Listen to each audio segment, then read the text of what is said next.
Welcome to Suman TV. నేను మీ నవీన్. ప్రస్తుతం నేను కేపీహెచ్బిలోని ట్రీట్మెంట్ రేంజ్ హాస్పిటల్లో ఉన్నాను. మనతో ఉన్నారు ప్రముఖ laparoscopic and laser surgeon doctor Kareddy Sridhar Reddy గారు. హాయ్ సార్, నమస్తే అండి. సార్ ఏం సార్, మొత్తానికి అందరినీ భయపడిచ్చేసేస్తా ఉన్నారు. డయాబెటిక్ వచ్చిన వాళ్ళు ఖచ్చితంగా సుంతి ఆపరేషన్ చేయించుకోవాలి అని చెప్పేసి ఒక నినాదాన్ని తీసుకొని వచ్చారు. నాకే 100 ఫోన్లు వచ్చాయి. నవీన్, నాకు డయాబెటీస్ అటాక్ అయింది, నువ్వేమో చూస్తే డాక్టర్తో ఇంటర్వ్యూలు చేస్తా ఉన్నావు, డయాబెటీస్ వచ్చింది కదా, సుంతి ఆపరేషన్ చేయించుకో అంటా ఉన్నారు, నాకేం ప్రాబ్లం లేదు కదా, ఎందుకు చేయించుకోవాలి అని క్వశ్చన్ చేశారు. అసలు డయాబెటీస్ అటాక్ అయిన వాళ్ళు సర్కంసిషన్ చేయించుకోకపోతే వచ్చే ప్రాబ్లమ్స్ ఏంటి? ఇప్పటికీ ఇంకొక 10 ఏళ్ళైనా 20 ఏళ్ళైనా ఇదే మాట మీద ఉంటాయి. ఎందుకు అంటే డయాబెటీస్ ఉన్న వాళ్ళు సర్కంసిషన్ అనేది వాళ్ళ లైఫ్ టైంలో మ్యాండేటరీగా చేయించుకోవాలి. ఇక్కడ వాళ్ళ లైఫ్ టైం అని ఎందుకు వాడాను అంటే, చాలామంది ప్రాబ్లం ఉంటేనే డాక్టర్ దగ్గరికి వస్తారు, ప్రాబ్లం లేకుంటే రానికి ఇష్టపడరు. మనం ఎంత చెప్పినా కానీ, డయాబెటీస్ ఉండగానే చేయించుకోండి అని చెప్పినా కానీ, ఇప్పుడు బాగానే ఉంది కదా, ప్రాబ్లం వచ్చినప్పుడు చూసుకుందాంలే, బట్ ప్రాబ్లం రాగానే వాళ్ళకి గుర్తొచ్చిందంటే సార్ అప్పుడే చెప్పిండు, అప్పుడే చేయించుకుంటే అయిపోయింది, అనవసరంగా ఇంత దూరం తెచ్చుకున్నాను ఒక బాధ అయితే ఉంటుంది. సో ఇక్కడ డయాబెటీస్కి సర్కంసిషన్కి లింక్ ఎందుకు? అండ్ ఒకటి, ఈ బెలనైటిస్ కానీ బెలనోపాస్టైటిస్ అనే డిజీజ్లు ఏవైతే ఉన్నాయో, మరి సర్కంసిషన్ చేయించుకున్న వాళ్ళకి ఎందుకు రావట్లేదు, ఓన్లీ చేయించుకొని వాళ్ళకి మాత్రమే ఎందుకు వస్తున్నాయి అనేది మనం ఇక్కడ తెలుసుకుందాం. ఎందుకంటే అసలు డయాబెటీస్కి మనకి బెలనైటిస్కి లింక్ ఏందని తెలుసుకుంటే కనుక, ఇప్పుడు యూజువల్గా చూడండి, ఇది అంగం యొక్క భాగం, దీన్ని మనం గ్లాన్స్ అంటాం. ఈ పైన చర్మం చూసుకుంటే ఈ రకంగా స్ట్రెయిట్గా ఉంటుంది, కింద చర్మం ఇక్కడ అటాచ్ అయ్యి ఇట్లా ఉంటుంది. సో దీన్ని మనం ఫ్రెన్యులం అని అంటుంటాం. దీంతో మనకు పని లేదు. ఓకే, ఇక్కడ ఏమవుతుందంటే ఈ చర్మం ఉంది కదా, మనకి షుగర్ అంటే ఈ యూరిన్లో ప్రతిసారి షుగర్స్ రిలీజ్ అయినప్పుడల్లా మూత్రం అనేది ఈ రకంగా బయటకు వెళ్ళిపోతుంది. ఇక్కడ ఈ మూత్రం బయటకు వెళ్ళేటప్పుడల్లా ఇందులో ఉన్న షుగర్స్ అంతా ఈ చర్మాన్ని అటాచ్ అవ్వడం వల్ల కొన్ని నెలలకి కొన్ని సంవత్సరాల తర్వాత ఈ చర్మం బాగా థిక్ అయిపోతుంది, మందంగా తయారైపోతుంది. తెలియకుండానే ఆ ఎలాస్టిసిటీ అనేది పోతుంది. మామూలుగా ఇప్పుడు చూసుకుంటే చర్మం ఇంత వెడల్పు ఉంది, ఫ్రీగా వెనక్కి ముందరికి వెళ్ళిపోయేది. బట్ ఈ టైప్ ఆఫ్ చర్మం థిక్ అయిపోవడం వల్ల ఏమవుతుందంటే, ఈ చర్మం అనేది స్లోగా వాళ్ళకి తెలియకుండానే దగ్గరికి అయిపోతుంది. సో దగ్గరికి అయిపోవడం వల్ల ఏమవుతుందంటే, ఈ చర్మాన్ని వెనక్కి కొంచెం గట్టిగా అనడానికి ట్రై చేస్తే అక్కడక్కడక్కడ ర్యాషెస్, చిట్లిపోవడము అండ్ క్రాక్స్ రావడము ఇట్లాంటివన్నీ చూస్తూ ఉంటున్నాం. ఈ క్రాక్స్ రాగానే ఏం చేస్తారంటే, వాళ్ళు భయపడి వెనక్కి అనడానికి ఇష్టపడరు. ఎందుకంటే వెనక్కి అంటే క్రాక్స్ పడతాయి, క్రాక్స్ అయితే పెయిన్ వస్తుంది. దాంతో ఏం చేస్తారు, వాళ్ళు వెనక్కి అనకుండా అలాగే పెట్టారు. అలాగే పెట్టేవరకు ఏమవుతుందంటే, క్లీన్ చేసుకోకపోయేసరికి లోపల ఉన్న స్మెగ్మా ఏదైతే తెల్లటి జిగురు లాంటిది ఉంటుందో, మనకు జస్ట్ ఇది చెమట లాంటిది, ఇది లోపలనే ఉండిపోతుంది. ఎందుకంటే డైలీ క్లీన్ చేసుకుంటే ఇబ్బంది లేదు. ఎప్పుడైతే ఉండిపోతుందో ఆ ఉండిపోయే వరకు అక్కడ దురదలు పెట్టడం స్టార్ట్ అవుతుంది. అది స్టిక్కీగా బయటికి తెల్లటి జిగురులాగా రావడం స్టార్ట్ అవుతుంటుంది. దాంతోపాటు అది ఒక రకమైన వాసన రావడము, నలిపినట్టుగా ఉండడము, నొప్పి లేవడం ఇట్లాంటివి ఉంటాయి. ఎప్పుడైతే ఈ క్రాక్స్ ఫామ్ అయినాయో, ఈ క్రాక్స్ ఫామ్ అయిన తర్వాత వీళ్ళు ఒకవేళ కలవడానికి ప్రయత్నం చేస్తే కనుక, ఆ ఇంటర్కోట్ చేసే టైంలో ఇంకా ఎక్కువ పగులు ఏర్పడి విపరీతమైన నొప్పి మంట అనేది డెవలప్ అయింది. ఈ నొప్పి మంట డెవలప్ అయ్యే వరకు వాళ్ళు ఒక 1 వీక్ వరకు కలవడానికి ఇష్టపడరు. ఆ 1 వీక్ అయ్యే వరకు అది స్లోగా తగ్గుముఖం పడుతుంటుంది. ఎప్పుడైతే తగ్గుముఖం పట్టిన తర్వాత మళ్ళీ వారం 10 రోజులకు మళ్ళీ ఇదే కథ, ఇదే స్టోరీ రిపీట్ అయ్యింది. ఇట్లా ఈ చర్మం ఒక్కటే ఇన్వాల్వ్ అయ్యేదాన్ని మనం బెలనైటిస్ అంటాం. ఇలాగే వదిలేసేస్తే కనుక స్లోగా అంగం యొక్క హెడ్ భాగాన్ని కూడా ఇన్వాల్వ్మెంట్ అయిపోవడం స్టార్ట్ అవుతుంటుంది, చర్మం అతుక్కోవడం స్టార్ట్ అవుతుంది, చర్మం మీద జిగురులాగా చిన్నగా అల్సర్స్ ఫామ్ కావడము, చిన్న చిన్న పింపుల్స్ ఫామ్ కావడము, ఎర్రగా అవడము, ఎర్రటి ప్యాచెస్ అవ్వడము, ఇట్లాంటివన్నీ చూస్తూ ఉంటాం. దీన్నే బెలనోపాస్టైటిస్ అంటాం. ఈ 2 కండిషన్లు ఏవైతే ఉన్నాయో 3 to 8% అంటే 100లో 3 నుంచి 8 మందికి క్యాన్సర్ వచ్చే అవకాశాలు ఉంటాయి. సో ఎస్, అంటే సింపుల్ డయాబెటిక్ వలన ఇదంతా రచ్చ జరిగి చివరికి క్యాన్సర్కి దారితీసే అవకాశాలు ఉంటాయి. ఇప్పుడు మీరు చెప్పండి, డయాబెటీస్ ఉన్న వాళ్ళు సుంతి ఆపరేషన్ చేయించుకోవాలా వద్దా? చేయించుకోకపోతే జరిగే అనర్థాలు ఏంటి అంటే, ఇది నేను డయాగ్రామ్లో చేసిన అనర్థాలు.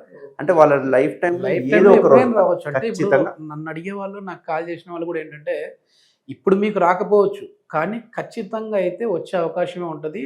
ఇది ఏదైనా కొంచెం డౌట్ ఉంటే, మీకంటే ఏజ్డ్ పర్సన్స్ ఎవరైనా ఉన్నారంటే వాళ్ళని మొహమాటం లేకుండా అడగచ్చు, మీకేమైనా ఈ ప్రాబ్లం ఉందా? ఎందుకంటే ఇది బయటికి చెప్పుకోలేరు కూడా కొద్దిమంది. కానీ ఇప్పుడు మీలాంటి డాక్టర్లు ముందుకు వచ్చి అవేర్నెస్ చేస్తూ ఉన్నారు కాబట్టి దీని గురించి ఓపెన్గా చెప్తా ఉన్నారు. అవును డాక్టర్ గారు, నాకు ఈ ప్రాబ్లం ఉంది, అవును నవీన్, నాకు ఈ ప్రాబ్లం ఉంది, మరి ఏంటి నిజంగానే అక్కడ ట్రీట్మెంట్ బాగుందా అని చెప్పి అడిగే వాళ్ళు కూడా ఉన్నారు. కానీ కొద్దిమంది ఏంటంటే, సార్ ట్రీట్మెంట్కి భయపడిపోయి కొన్ని క్రీమ్స్ వస్తూ ఉంటాయి, మేము ఆ క్రీమ్ అప్లై చేసినా కూడా మాకు కొంచెం ఫ్రీ అవుతుంది కదా, మరి సర్జరీ వరకు ఎందుకు వెళ్ళాలంటారు. ఇక్కడ ఇంకొక లాజిక్ క్వశ్చన్ ఏంటి అంటే, మీరు క్రీమ్స్ వాడాలని అన్నారు, బట్ ఈ ట్రీట్మెంట్కి మీరు క్రీమ్లు వాడినా వాడకపోయినా అదంతకదే తగ్గిపోతుంది. ఎందుకంటే బాడీ యొక్క ఇమ్యూనిటీ బాగుంటుంది కాబట్టి అదంతగా తగ్గిపోతుంది. ఇక్కడ మీరు గమనించాల్సింది బెల్నైటిస్ కానీ ఈ బెల్నోఫాస్టైటిస్ కానీ ఇది ఒక ఇన్ఫెక్షన్ కాదు. ఇన్ఫెక్షన్ అయితే మనం యాంటీబయాటిక్స్ ఇచ్చి అదంతా చేస్తాం. అదొక టైప్ ఆఫ్ ఇన్ఫ్లమేషన్. ఆ ఇన్ఫ్లమేషన్ వల్ల సెకండరీ ఇన్ఫెక్షన్స్ వస్తాయి కాబట్టి దానికి మనం కొన్ని మందులు యాంటిమెంట్లు రాస్తాం తప్ప ఇది మందులు వాడినా వాడకపోయినా దీన్ని సెల్ఫ్ లిమిటింగ్ డిజీజ్ అంటాం. ఆటోమేటిక్ అది తగ్గుతుంది. కానీ ఇక్కడ ఇంపార్టెంట్ పాయింట్ ఏంటి అంటే ఇది అనుభవించే పేషెంట్కి తెలిసే బాధ ఏంటి అంటే ముందు చర్మం ఎంతైతే ఎలాస్టిసిటీ ఉంటుందో అంటే సాగే గుణం ఉంటుందో ఆ సాగే గుణం పోతుంది అండ్ ఎంత వెడల్పు చర్మం ఉన్నదో అది మెల్లగా దగ్గరికి వస్తుంది. సో ఇది ఒక పేషెంట్గా అనుభవించే వాళ్ళకి అర్థమవుతుంది. అది యూరిన్ పాస్ చేసేటప్పుడు కూడా ఆగిపోయే అవకాశం ఉంటుందా? ఏమన్నా కొద్ది మందిలో ఏమన్నా చూసారా మీరు? చాలా మందికి చూశాను. ఇది ఏమవుతుందంటే ఈ చర్మం ఇట్లా అతుక్కపోవడం స్టార్ట్ అవుతుంది కదా. ఈ చర్మం ఎంతగా అతుక్కుంటుంది అంటే చివరికి మూత్రం పోసే హోల్ని కూడా మెల్లగా క్లోజ్ చేయడం స్టార్ట్ అవుతుంది. వాళ్ళకి ఏమవుతుందంటే అప్పుడు యూరిన్ అనేది సరిగా రాదు, చుక్క కారణం స్టార్ట్ అవుతుంది, విపరీతమైన పెయిన్, మంట, బాగా ప్రెషర్ తోటే మూత్రం పోవాల్సి వస్తుంది. అట్లాంటి వాళ్ళకి మళ్ళీ సపరేట్గా మియాటోప్లాస్టీ అని స్ట్రక్చర్ ఏమైనా ఉందా చూసుకోవడము ఇట్లాంటివన్నీ చూస్తున్నాం. దీన్ని BX1 కూడా అంటుంటాము. మరి ఆ ఏజ్లో ఇప్పుడు మాకు వచ్చేసేసి 48-52 ఇయర్స్ అట్లా వచ్చాయి కదా, మరి మేము ఈ ఏజ్లో సర్కంసేషన్ చేయించుకుంటే మా పరిస్థితి ఏంటి? ఎందుకంటే రెగ్యులర్గా మేము ఆఫీసులకు జాబ్కి వెళ్ళే పరిస్థితి ఉంటుంది, ఎన్ని రోజుల వరకు రెస్ట్ తీసుకోవాలి అని అనుకునే వాళ్ళు ఉంటారు సార్. ప్లస్ దాని గురించి కంటే కూడా భయపడతా ఉంటారు, బ్లీడింగ్ అయిపోతుంది, అయ్యో మళ్ళీ ఇంటికన్నా ఉండిపోవాలి అనే వాళ్ళకి ఏం చెప్తారు? సో ఇక్కడ నిజం చెప్పాలంటే నేను సర్జరీ పీజీగా జాయిన్ అయినప్పుడు కూడా ఈ రకమైన సర్జరీ చూసినప్పుడు నాకు కూడా చేయడానికి కూడా భయం అనిపించేది. ఎందుకంటే ఒక మాన్యువల్గా మనం సీజర్తో కట్ చేయాలి, విపరీతమైన బ్లీడ్ అయ్యేది, దాన్ని కుట్టాలి, కుట్టిన తర్వాత వాళ్ళకి విపరీతమైన నొప్పి ఉంటుంది, డైలీ డ్రెస్సింగ్ భరించాలి, ఇవన్నీ చాలా ఉండేటివి. అది ఓపెన్ సర్జరీ కన్వెన్షనల్ మెథడ్ అంటాం. బట్ మన TRH హాస్పిటల్ ఏదైతే ఉందో ట్రీట్మెంట్ రేంజ్ హాస్పిటల్లో చేసే అత్యాధునిక స్టాప్లర్ ఏంటి అంటే KSR స్టాప్లర్. ఈ KSR స్టాప్లర్ అనేది ఏదైతే ఉందో ఓన్లీ ట్రీట్మెంట్ రేంజ్ హాస్పిటల్ తప్ప ఇంకెక్కడ దొరకదు మీకు ఇండియాలోనే. అయితే ఈ స్టాప్లర్ వల్ల మనం ఏం చేస్తామంటే ఎటువంటి కోత కుట్లు లేకుండా ఒకటేసారి కట్ చేసి పిన్స్ వేస్తాం అన్నట్టు. దీనివల్ల అడ్వాంటేజ్ ఏమవుతుంది అంటే జస్ట్ 5 మినిట్స్లో సర్జరీ అయిపోతుంది, హాఫ్ అన్ అవర్లో డిశ్చార్జ్ చేయడం జరుగుతుంది. 5 మినిట్స్లో సర్జరీ అయిపోతుంది, హాఫ్ అన్ అవర్లో డిశ్చార్జ్ చేయడం జరుగుతుంది. ఓపెన్ మెథడ్లో అయితే విపరీతమైన పెయిన్ ఉంటుంది, ఇది కంప్లీట్ పెయిన్లెస్ ట్రీట్మెంట్. అండ్ ఇంకో మెయిన్ ఇంపార్టెంట్ రీజన్ ఏంటి అంటే ఈ స్టాప్లర్లో చేయడం వల్ల ఓపెన్ సర్జరీలో అంత కాస్మెటిక్ రిజల్ట్స్ రాదు, బట్ స్టాప్లర్లో 100% కాస్మెటిక్ రిజల్ట్స్ వస్తాయి. మీరు కనుక గమనిస్తే కనుక ఓపెన్ చేసిన వాళ్ళని అండ్ స్టాప్లర్ చేసిన వాళ్ళు పక్కకు పెడితే ఈజీగా గుర్తుపట్టేసేయచ్చు. ఎందుకంటే కాస్మో కోసం చేసుకునే ఖచ్చితంగా ఉంటారు. చాలా మంది నన్ను అడిగేది ఏంటి అంటే ఆడ చేసినట్టు తెలియకూడదు, స్కార్ ఉండకూడదు, నాకు నీట్గా జిగ్జాగ్ లేకుండా నీట్గా సర్కిల్ లాగా రావాలి, ఇట్లాంటివి చాలాసార్లు నన్ను అడుగుతారు. డయాబెటిక్ ఉన్న వాళ్ళే కాకుండా నార్మల్గా కూడా చేయించుకుంటారా? ఎవరైనా చేయించుకోవచ్చు సర్కంసిషన్. దేని గురించి వస్తూ ఉంటారు అంటే మామూలుగా మాకు కావాలని ఏ రీజన్ చెప్పి చేయించుకుంటారు? ఎక్కువ ఏంటంటే ఫైమోసిస్ అనే రీజన్తో వస్తుంటారు. అండ్ రెండవది ఎవరికైతే అంగస్తమన సరిగ్గా అవ్వట్లేదో, పిల్లలు పుట్టట్లేదో, చర్మం అతుక్కపోయిందో, చర్మం దురదలు పెడుతున్నాయో, చిన్న గుల్లలు ఫామ్ అవుతున్నాయో, లేకపోతే చేసేటప్పుడు విపరీతమైన మంట, నొప్పి ఉండడము, కట్ అయిపోవడము, బ్లీడింగ్ అవ్వడము, ఇట్లాంటి వల్ల ఒక్కొక్కసారి ఎరెక్టైల్ డిస్ఫంక్షన్ స్టార్ట్ అవ్వడం, ఇవన్నీ ఉంటాయి. ఇట్లాంటి వాళ్ళకి కనుక చేస్తే నేను చెప్పిన ఇవన్నీ ఇంప్రూవ్మెంట్ అయిపోతాయి, అన్నీ పోతాయి. ఎరెక్టైల్ డిస్ఫంక్షన్ పోతుంది, పెయిన్లెస్ ఉంటుంది, కాబట్టి వాళ్ళ ఇంటర్కోర్స్ టైమింగ్ కూడా పెరుగుతుంది, ఎక్కువసేపు చేయడానికి ఉంటుంది. ఇప్పుడు నా చేతిలో ఉన్నది మీరు గమనించారంటే ఇది గోల్డ్ స్టేప్లర్. ఇది ఏమంటారు కంప్లీట్ ట్రీట్మెంట్ రేంజ్ హాస్పిటల్ తప్ప ఎక్కడ దొరకదు. అండ్ ఇది వెరీ ప్రీమియం స్టేప్లర్. దీంతో అడ్వాంటేజ్ ఏంటంటే అసలు పెయిన్ ఉండదు దీంతో చేస్తే.